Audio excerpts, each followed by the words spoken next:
we control the display of uncertified and non-compliant products in the market? Do we confiscate, or how do we address that? And what are the violations for the non-compliance? As what Ms. Grace has said, when in doubt, don't buy. Also, one from our media partners asked, how can we assist consumers purchase uncertified Christmas lights? And what are the penalties applied to the stores selling uncertified products?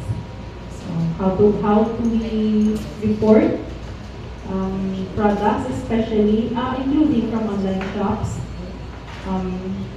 It was also asked that how many stores monitored in the Region 6 for Christmas lights?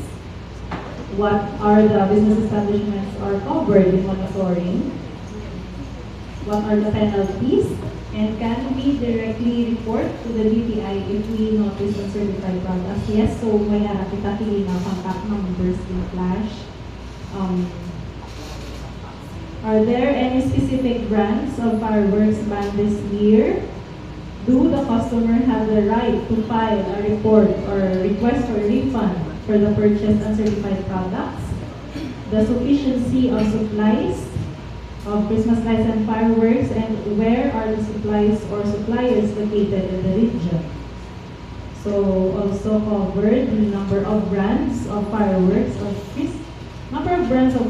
Christmas lights, and thus the fireworks and Christmas lights covered in price freeze. So it was also asked from our media if from the previous year, do we have reported non-compliance of fireworks and Christmas lights?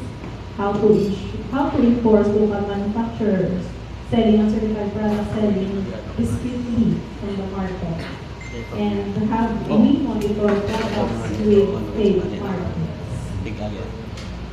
So that's our press con. And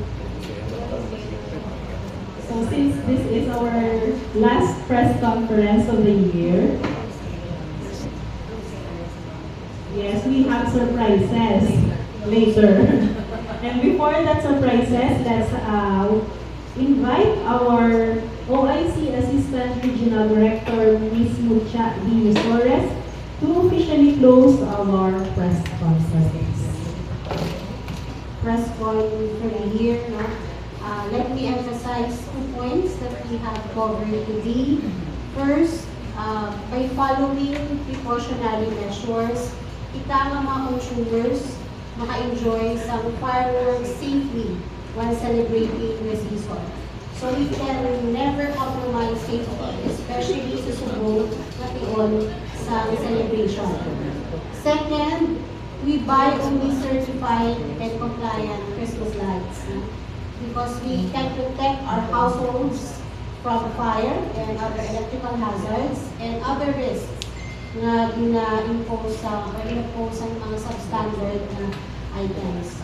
So this press con highlights not only ang mga rights ng ating consumers, the right to safety, protecting our consumers from hazards, and second is the right to choose, to giving access to a wide variety of goods at competitive prices and compliant.